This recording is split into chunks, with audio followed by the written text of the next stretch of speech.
ಪಂಚಾಯತಿಗಳ ಅಧಿಕಾರವನ್ನ ಕಿತ್ಕೊಳ್ತಾ ಇದೆ, ರಾಜ್ಯ ಸರ್ಕಾರದ ಮೇಲೆ ಹೊರೆ ಆಗ್ತಿದೆ ಅಂತ ಹೇಳಿ ಅಡ್ವರ್ಟೈಸ್ಮೆಂಟ್ ಕೊಡುವಂತದ್ದು ಸರ್ಕಾರಕ್ಕೆ ಏನು ಬಂದಿತ್ತು?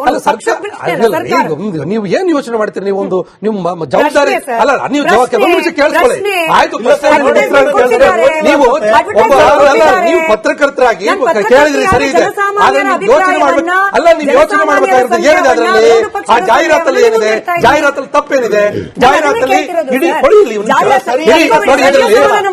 ನಿಮಿಷ ಅಲ್ಲ, ಕೇಳಿಸ್ಕೊಳ್ಳಿ. ನೀವು ಪ್ರಶ್ನೆ ಕೇಳಿ ಆಮೇಲೆ ನೀವೇನೋ ಪ್ರಶ್ನೆ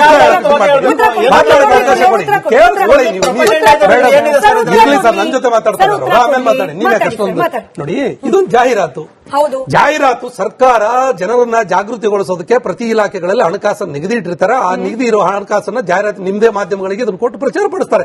ನಿಮಗೆ ಏನಾದ್ರೂ ಅದರಲ್ಲಿ ಮಾನಹಾನಿಕಾರಿ ಆಗಿರುವಂತದ್ದು, ಅಪಮಾನಕಾರಿ ಆಗಿರೋದು, ವಿರುದ್ಧವಾಗಿರೋದಿದ್ರೆ ಅದರ ವಿರುದ್ಧ ಕೇಸ್ ಹಾಕಬಹುದು, ಅದನ್ನ ನೀವು ವಾಗ್ವಾದ ಮಾಡಬಹುದು, ಚರ್ಚೆ ಮಾಡಬಹುದು. ಈ ಪ್ರಶ್ನೆ ನಾನೊಬ್ಬ ನಾಗರಿಕ, ನೀವು ಕೇಳ್ಕೊಳ್ಳಿ. ಇದೆಲ್ಲ ಇರೋ ಅಂಶ ಇದೆಯಲ್ಲ, ಇಡೀ ಒಂದು ಉದ್ಯೋಗ ಖಾತ್ರಿ ಯೋಜನೆಯನ್ನ ಡೈಲ್ಯೂಟ್ ಮಾಡಿ ಆ ಇಡೀ ಯೋಜನೆಯ ಶಕ್ತಿಯನ್ನ ಕುಂದಿಸುವಂತ ಕೆಲಸವನ್ನು ಕೇಂದ್ರ ಸರ್ಕಾರ ಮಾಡಿದಾಗ ಅದನ್ನು ಜಾಗೃತಿಗೊಳಿಸೋದಕ್ಕೆ ರಾಜ್ಯ ಸರ್ಕಾರ ಜಾಹೀರಾತು ಕೊಟ್ಟಿದೆ. ಈ ಜಾಹೀರಾತಿನ ಮುಖ್ಯ ಅಂಶವನ್ನು ನೀವು ಗಮನಿಸ್ತಾ ಇಲ್ಲ. ಜಾಹೀರಾತಿನ ಮಹತ್ವವನ್ನು ಅರ್ಥ ಮಾಡ್ಕೊಳ್ತಾ ನಿಮಗೆ ಬೇಕಾದ ರೀತಿಯಲ್ಲಿ ಅದನ್ನು ಡೈಲ್ಯೂಟ್ ಮಾಡ್ತಾ ಇದ್ದೀವಿ. ನಿಮ್ಮ ಪ್ರಶ್ನೆ ಅಲ್ಲ, ನಿಮ್ಮ ಪ್ರಶ್ನೆ ಅಲ್ಲ, ಅದು ನಿಮ್ಮ ಅಭಿಪ್ರಾಯ. ಅದು ಇದು ಪ್ರಶ್ನೆ ಆದ್ರೆ ನಾನು ಹೇಳ್ತೀನಿ, ಪ್ರಶ್ನೆ ಅಲ್ಲ. ನೀವೊಂದು ರೀತಿಯಲ್ಲಿ ನೀವು ಪೂರ್ವಗ್ರಹ ನೋಡಿ, ನೀವು ಬಿಜೆಪಿ ಹೋಗ್ತಾರ, ನೀವು ಬಿಜೆಪಿ ಹೋಗ್ತಾರ, ನಾನು ರಿಪಬ್ಲಿಕ್ ನೀವು ಬಿಜೆಪಿ ಹೋಗ್ತಾರೆ, ನೀವು ರಿಪಬ್ಲಿಕ್ ಪ್ರತಿನಿಧಿ ಕೇಳಿ ನಾನು ಹೇಳ್ತೀನಿ. ನನ್ನ ಮೇಲೆ ಬುಲ್ಡೋಸ್ ಮಾಡಿ ಪ್ರಶ್ನೆ ನೀವು ಪ್ರಶ್ನೆ ಕೇಳಿ, ನೀವು ಹೇಳ್ತೀನಿ ಹೇಳಿ ಏನ್ ಪ್ರಶ್ನೆ ಇದರಲ್ಲಿ. ನೋಡಿ, ಈ ಜಾಹೀರಾತಲ್ಲಿ ಯಾವ ಕಾಲಮಲ್ಲಿ ಪ್ರಾಬ್ಲಮ್ ಇದೆ, ಈ ಪ್ರಾಬ್ಲಮ್ ಏನ್ ಪ್ರಾಬ್ಲಮ್ ಇದೆ, ಏನ್ ಪ್ರಾಬ್ಲಮ್ ಇದೆ ಹೇಳಿ. ನಮ್ಮ ಪಾಯಿಂಟ್ ಮಾಡ್ಕೊತೀನಿ ಹೇಳಿ. ನನ್ನ ಸಂದೇಹ ಇದ್ದದ್ದು ಕೇಂದ್ರ ಸರ್ಕಾರದ ಕಾಯ್ದೆಯಲ್ಲಿ ಏನಿದೆ ಏನಿಲ್ಲ ಅನ್ನೋದನ್ನ ಚರ್ಚೆ ಮಾಡ್ಲಿಕ್ಕೇನೆ ಸೆಷನ್ಸ್ ಕರೆದಿರುವಾಗ, ಆ ಚರ್ಚೆ ಇನ್ನು ಸದನದಲ್ಲಿ ಆಗದಲೇ ಇರುವಾಗ ಕಾಂಗ್ರೆಸ್ ನೇತೃತ್ವದ ಸರ್ಕಾರಕ್ಕೆ ಅಡ್ವರ್ಟೈಸ್ಮೆಂಟ್ ಕೊಡುವಂತಹ ಜಲ್ದಿ ಏನಿತ್ತು? ಕೊಡಬಾರ್ದು ಅಂತ ನಿಯಮ ಇದೆಯಾ? ಶಿವಶಂಕರ್ ಸರಿ ಪ್ರತ್ಯೇಕವಾಗಿ ನೀವು ಇಷ್ಟು ಸರ್ಕಾರಗಳಿಗೆ ಜಾಹೀರಾತು ಇಂಥ ದಿನ ಕೊಡಬೇಕು, ಇಂಥ ದಿನ ಕೊಡಬಾರ್ದು ಅಂತಲ್ಲ. ನೋಡಿ, ನೀವು ಪ್ರಶ್ನೆ ಕೇಳಿದ್ರೆ ಆಗಲೇ ಹೋಗೋದಲ್ಲ. ಕೇಳಿಸ್ಕೊಳ್ಳಿ. ಇಲ್ಲ, ನಿಮ್ಮ ಅಭಿಪ್ರಾಯ ನೀವು ಪ್ರಶ್ನೆ ಕೇಳಿದ್ರಿ, ರಾಜ್ಯ ಸರ್ಕಾರಕ್ಕೆ ಇಂಥ ದಿನನೇ ಜಾಹೀರಾತು ಕೊಡಬೇಕು, ಹೀಗೇನೆ ಜಾಹೀರಾತು ಕೊಡಬೇಕಂತ ನಿಯಮ ಮಾಡಿದ ಉಲ್ಲಂಘನೆ ಆಗಿದೆ. ಶಿವಶಂಕರ್ ಸರ್, ಇವತ್ತು ನಿಮಿಷ ಸುಪ್ರೀಂ ಕೋರ್ಟ್ ನಲ್ಲಿ ಬಂದಂತಹ ಒಂದು ವರ್ಡಿಕ್ಟ್ ಅನ್ನ ಕೈಯಲ್ಲಿ ಹಿಡಿದುಕೊಂಡು ಇವತ್ತು ಅಶೋಕ್ ಅವರು ಉಲ್ಲೇಖ ಮಾಡಿ ಹೇಳಿದ್ರು, ಸುಪ್ರೀಂ ಕೋರ್ಟ್ ನ ಒಂದು ರೂಲಿಂಗ್ ಇದೆ ಸೇಯಿಂಗ್ ದಟ್ ಯಾವುದೇ ಪೊಲಿಟಿಕಲ್ ಪಾರ್ಟಿ, ಅದರಲ್ಲೂ ರೂಲಿಂಗ್ ಪಾರ್ಟಿ, ತನ್ನ ಪೊಲಿಟಿಕಲ್ ಅಜೆಂಡಾವನ್ನು ಪ್ರಮೋಟ್ ಮಾಡುವ ರೀತಿಯಲ್ಲಿ ಸರ್ಕಾರದ ದುಡ್ಡಲ್ಲಿ ಜಾಹೀರಾತು ಕೊಡೋ ಹಂಗಿಲ್ಲ. ಇದು ಸುಪ್ರೀಂ ಕೋರ್ಟ್ ನ ರೂಲಿಂಗ್ ಅಂತ ಹೇಳಿ ಅಶೋಕ್ ಅವರು ಹೇಳಿದ್ದಾರೆ. ನಿಜಾನ ಸರ್ ಇದು? ಇದು ಏನಂದ್ರೆ ಕಾನೂನಿನಲ್ಲಿ ಎರಡಿದೆ, ಒಂದು ಲೆಟರ್ ಅಂಡ್ ಸ್ಪಿರಿಟ್ ಅಂತ. ಈಗ ಸಾಮಾನ್ಯವಾಗಿ ನಾವು ಕಾನೂನನ್ನ ಸ್ಪಿರಿಟ್ ಅಲ್ಲಿ ಅದರ ಒಂದು ಭಾವನೆ ಏನಿದೆ, ಅದರ ಉದ್ದೇಶ ಏನಿದೆ ಅದನ್ನು ಫಾಲೋ ಮಾಡಬೇಕು. ಲೆಟರ್ ಅನ್ನೇ ಫಾಲೋ ಮಾಡುವಾಗ ಏನಾಗುತ್ತೆ, ಅದು ನಮ್ಮ ಅನುಕೂಲಕ್ಕೆ ತಕ್ಕ ಹಾಗೆ ನಾವು ಅನುಕೂಲ ಸಿಂಧು ಇದು ಮಾಡ್ಕೊಂಡು ಹೋಗ್ತೀವಿ. ಇಲ್ಲಿ ಮೇಯ್ನು ಈ ಜೀರಾಮ್ಜಿ ಈ ತರದ್ದೆಲ್ಲ ಏನ್ ನಡೀತಾ ಇದೆ, ಅದ್ರಲ್ಲಿ ನನಗೆ ಒಂದು ಕನ್ಸರ್ನ್ ಇರೋದೇನಂತಂದ್ರೆ, ಯಾವುದೇ ವಿಷಯ ತಗೊಳ್ಳಿ ಅದನ್ನ ರಾಜಕೀಯವಾಗಿ ನೋಡುವಂಥದ್ದು, ಆಮೇಲೆ ರಾಜಕೀಯ ಲಾಭಕ್ಕೋಸ್ಕರನೇ ಈ ವಿಷಯಗಳನ್ನ ಉಪಯೋಗಿಸ್ಕೊಳ್ಳುವಂತ ಒಂದು ಜಾಡ್ಯ ಈ ಪಕ್ಷಗಳಿಗೆ, ರಾಜಕೀಯ ಪಕ್ಷಗಳಿಗೆ ಬಂದಿದೆಯಲ್ಲ, ಅದು ಇಲ್ಲಿನ ಸಮಸ್ಯೆ. ಈಗ ಏನು ಅಂತಂದ್ರೆ, ಇಲ್ಲಿ ನಾವು ಈ ಎರಡೂ ಪಾರ್ಟಿಗಳು ಸಮಯ ಬಂದಾಗ ಬಿಜೆಪಿ ಕಾಂಗ್ರೆಸ್ ಎರಡೂ ಏನ್ ಹೇಳ್ತವೆ, ಈ ದ್ವೇಷ ರಾಜಕೀಯ ಮಾಡಬಾರ್ದು, ನಾವು ಹೇಟ್ ಪಾಲಿಟಿಕ್ಸ್ ಮಾಡಬಾರ್ದು ಅಂತ ಹೇಳ್ತಾರೆ. ಇಬ್ರು ಮಾಡೋದು ಅದನ್ನೇ. ಈಗ ಉದಾಹರಣೆಗೆ, ಈಗ Congress, BJP at the centre ಏನ್ ಮಾಡುತ್ತೋ, ಒಂದು ಇದನ್ನು NEP ನ್ಯಾಷನಲ್ ಎಜುಕೇಶನ್ ಪಾಲಿಸಿ ಅಂತ ತಂದ್ರು. ಇವರು ಬಿಜೆಪಿ ಅವರು ಮಾಡಿದ್ರಲ್ಲ ಅನ್ನೋ ಒಂದೇ ಒಂದು ಕಾರಣ ಕಾಂಗ್ರೆಸ್ ಸರ್ಕಾರ ತಮಗೆ ಅಂದ್ರೆ ಅವಕಾಶ ಇರೋದು ಕರ್ನಾಟಕದಲ್ಲಿ ಮಾತ್ರ. ಅದನ್ನ NEP ನ ಸ್ಕ್ರಾಪ್ ಮಾಡ್ಬಿಟ್ಟು ನಮ್ದೇ ಆದಂತ SEP ತರ್ತೀವಿ ಅಂತ ಹೇಳಿದ್ರು. ಎಲ್ಲಿದೆ ಅದು SEP? ಈಗ ನೀವು SEP ತಂದ ಮೇಲೆ ಹೋಗ್ಲಿ, ಅದು NEP ಗಿಂತ ಉತ್ತಮವಾದಂತಹ ಒಂದು ಮಾಡೆಲ್ ಅನ್ನ ಕರ್ನಾಟಕಕ್ಕೆ ಕೊಟ್ಟು ಕರ್ನಾಟಕವನ್ನು ಉದ್ಧಾರ ಮಾಡಿದ್ರೆ ನಾನು ಕಾಂಗ್ರೆಸ್ ಅನ್ನ ಮೆಚ್ಚುತ್ತಾ ಇದ್ದೆ. ಈಗ 2 ವರ್ಷ ಮೇಲಾಗಿದೆ ಈ ಸರ್ಕಾರ ಬಂದು, NEPಗೆ NEP ಇಲ್ಲ, SEP ಏನಾಯ್ತು ಅಂತ ಗೊತ್ತಿಲ್ಲ.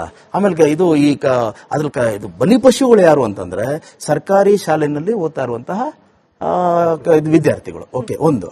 ಇನ್ನು ಬಿಜೆಪಿನ ಇವರೇನ್ ಮಾಡಿದ್ರು, ಮನ್ರೇಗಾ ಅನ್ನೋದು 2005ರಲ್ಲಿ ಅವತ್ತಿನ ದೇಶದ ಪರಿಸ್ಥಿತಿಗೆ ಭೀಕರ ಬರಗಾಲ ಬಂದಾಗ ಕೃಷಿ ಚಟುವಟಿಕೆಗಳು ನಡೆದೇ ಇರುವಾಗ ಇಲ್ಲಿ ಕೃಷಿಕರಿಗೆ ಮತ್ತೆ ಕೃಷಿ ಅಂದ್ರೆ ರೂರಲ್ ಏರಿಯಾದಲ್ಲಿರುವಂತಹ ಜನಗಳಿಗೆ ಉದ್ಯೋಗ ಖಾತ್ರಿ ಕೊಡೋಣ ಅನ್ನುವಂತ ಒಂದು ಒಳ್ಳೆ ಒಂದು ಚಿಂತನೆಯಿಂದ ಬಂದಂತಹ ಒಂದು ಇದು ಕಾಂಗ್ರೆಸ್ನವ್ರು ಮಾಡಿದ್ರಲ್ಲ ಅನ್ನೋ ಕಾರಣಕ್ಕೆ ಬಿಜೆಪಿ ಅವರು ತೆಗೆದ್ಬಿಟ್ಟು ಆಮೇಲೆ ಅಲ್ಲಲ್ಲ ನೀವು ನೋನೋ ನಾನೇನು ಇದು ನೀವು ವಿರುದ್ಧ ಅಲ್ಲ. ಒಂದ್ ನಿಮಿಷ ಎರಡನ್ನೂ ಹೇಳ್ತಾ ಇರೋದು. ಈಗ ಏನಾಯ್ತು, ಇವರು ಬಿಜೆಪಿನವ್ರು ಹೀಗ್ ಮಾಡ್ತಾರೆ, ಕಾಂಗ್ರೆಸ್ನವ್ರು ಹಾಗೆ ಮಾಡ್ತಾರೆ. ಆಮೇಲೆ ಸಮಯ ಬಂದಾಗ ನೀವೇನು ದ್ವೇಷ ರಾಜಕೀಯ ಮಾಡಬಾರ್ದು ಅಂತ ಹೇಳೋದು. ಇಲ್ಲಿ ನನಗೆ ಸಮಸ್ಯೆ ಕಾಣೋದೇನಂತಂದ್ರೆ, ಇಲ್ಲಿ ನಾವು ಜಿರಾಮ್ಜಿದು ಮತ್ತೆ ಮನ್ರೇಗಾದು ಮೆರಿಟ್ಸ್ ಡಿಮೆರಿಟ್ಸ್ ಡಿಸ್ಕಸ್ ಮಾಡೋಣ ಅವಕಾಶ ಇದ್ರೆ. ಆದ್ರೆ ಇಲ್ಲಿ ಸಮಸ್ಯೆ ಇರೋದೇನಂತಂದ್ರೆ, ಈ ಪೊಲಿಟಿಕಲ್ ಪಾರ್ಟೀಸ್ ನಮಗೆ ಪಾಲಿಟಿಕ್ಸೇ ಇದು.